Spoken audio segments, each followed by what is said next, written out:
Hello everyone, this is Ayushi and I am back with Psychology Lecture Series for Class 11. आज हम chapter 6 शुरू करने जा रहे हैं जिसका नाम है लर्निंग। लर्निंग शब्द से ही आपको समझ में आ रहा होगा, इसका मतलब होता है सीखना। इस चैप्टर में हम ये जानेंगे कि हम किस किस मेथड से किन किन तरीकों से चीजों को सीखते हैं या उनको लर्न करते हैं। इसके फर्स्ट पार्ट में हम इंट्रोडक्टरी तौर पर नेचर ऑफ लर्निंग यानी लर्निंग के बारे में उसके कुछ मतलब को समझेंगे। तो फर्स्ट ऑफ ऑल हम ये जानेंगे कि नेचर ऑफ लर्निंग, लर्निंग का नेचर क्या होता है, what is learning. Learning is a key process in human behavior which refers to a spectrum of changes that take place as a result of one's experience. यानी कि इंसान के व्यवहारों में जो भी बदलाव आते हैं उनके एक्सपीरियंसेस के द्वारा, यानी वो जो भी अनुभव करते हैं अपनी जिंदगी में, वो अपने अनुभवों से जो भी चीजें सीखते हैं उसको हम कहते हैं लर्निंग। लर्निंग जो होती है वो परमानेंट होती है, यानी वो स्थायी होती है, वो बदलती नहीं है आसानी से। और इसीलिए लर्निंग में be defined as any relatively permanent change in behaviour or behavioural potential produced by experience, यानी कि हमारे अनुभवों से जो भी कोई परमानेंट बदलाव हमारे व्यवहार में आता है उसको हम कहते हैं लर्निंग। इंसानों के व्यवहारों में कुछ बदलाव ऐसे भी आते हैं जो टेम्पररी होते हैं, यानी कुछ समय के लिए होते हैं।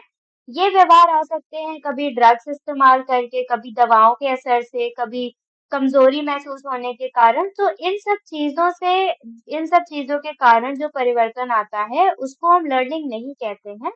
लर्निंग जो होती है वो होते हैं परमानेंट चेंज। लर्निंग में दो चीजें इंपॉर्टेंट है, पहला होना चाहिए वो परमानेंट होनी चाहिए और दूसरा वो एक्सपीरियंस के द्वारा होनी चाहिए, यानी अनुभव के द्वारा वो प्रेरित होनी चाहिए। नेक्स्ट है फीचर्स ऑफ लर्निंग।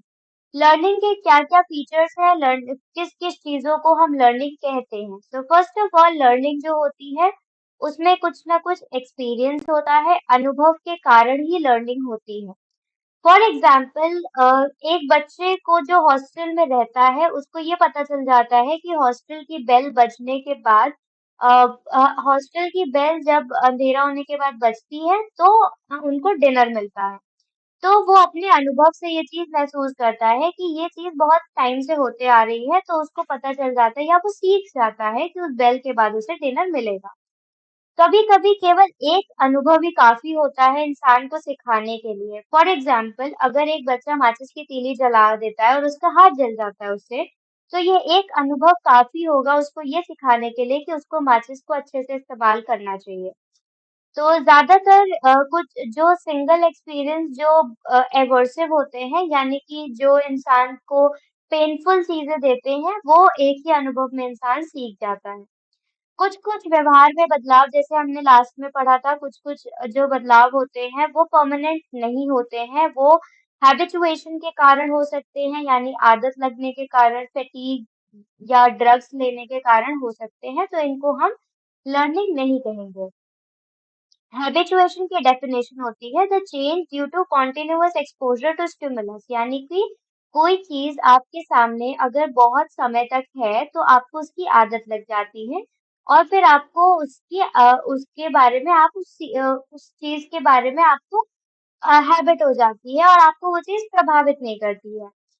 इसको हम लर्निंग के अंदर नहीं डालेंगे क्योंकि ये हैबिचुएशन की वजह से हो रही है, ये परमानेंट नहीं है। फॉर एग्जाम्पल, अगर आपके पड़ोस में एक शादी हो रही है और उसमें बहुत लाउड म्यूजिक बज रहा है बहुत देर तक, तो शुरुआत में वो आपको डिस्ट्रैक्ट कर रहा होगा, लेकिन जैसे जैसे समय बीत रहा है वो आपको डिस्ट्रैक्ट नहीं करेगा क्योंकि आप बहुत देर से उसे सुन रहे हो और आपको उसकी आदत हो गई है। तो ज़रूरी नहीं है कि आपको वो म्यूज़िक कभी भी ना डिस्ट्रैक्ट करे, वो हमेशा आपके व्यवहार में आ जाए। ऐसा पॉसिबल है कि अगर आज की शादी वाला जो शोर है, वो आपको नहीं डिस्टर्ब कर रहा है क्योंकि आप उसको उसके हैबिट में आ गए हो, लेकिन हो सकता है 1 हफ्ते बाद अगर वहीं पे फिर से शादी हो, तो वो आपको डिस्ट्रैक्ट करे। तो ये चेंज परमानेंट नहीं है, इसलिए हम इसको लर्निंग के अंदर नहीं इंक्लूड करेंगे। लर्निंग जो है इसमें एक सीक्वेंस इन्वॉल्व होता है, यानी कि पहले कोई चीज आप नहीं सीखे होते हो, फिर आपको वो चीज सीखने के जरिए दिए जाते हैं, फिर आप वो चीज सीखते हो, फिर आपको उस चीज को सीखने के बाद इवैल्यूएट किया जाता है कि आपने किस हद तक उस चीज को सीखे हो।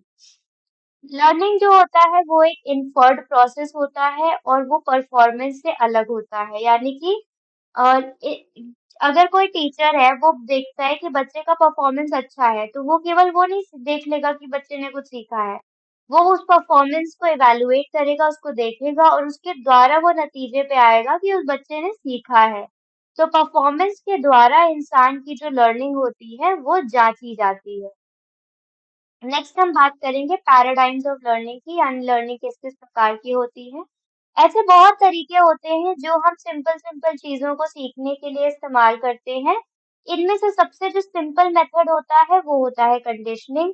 कंडीशनिंग 2 तरीके की होती है, पहली होती है क्लासिकल कंडीशनिंग और दूसरी होती है ऑपरेंट कंडीशनिंग। कंडीशनिंग के अलावा और भी कई मेथड्स होते हैं जिनको हम चीज़ों को सीखने के लिए इस्तेमाल करते हैं, जैसे ऑब्जर्वेशनल लर्निंग किसी को देख के जब हम कोई चीज़ सीखते हैं, कॉग्निटिव लर्निंग अपने दिमाग को इस्तेमाल करके सीखते हैं, वर्बल लर्निंग यानी भाषा का इस्तेमाल करके कोई चीज़ सीखते हैं, कॉन्सेप्ट एंड स्किल लर्निंग। इन सारी लर्निंग्स के बारे में हम डिटेल में इस चैप्टर में आने वाले लेक्चर्स में पढ़ेंगे। इस टॉपिक से रिलेटेड अगर आपको कोई भी डाउट्स या क्वेरीज हैं तो आप अपने क्वेश्चंस कमेंट सेक्शन में पूछ सकते हैं।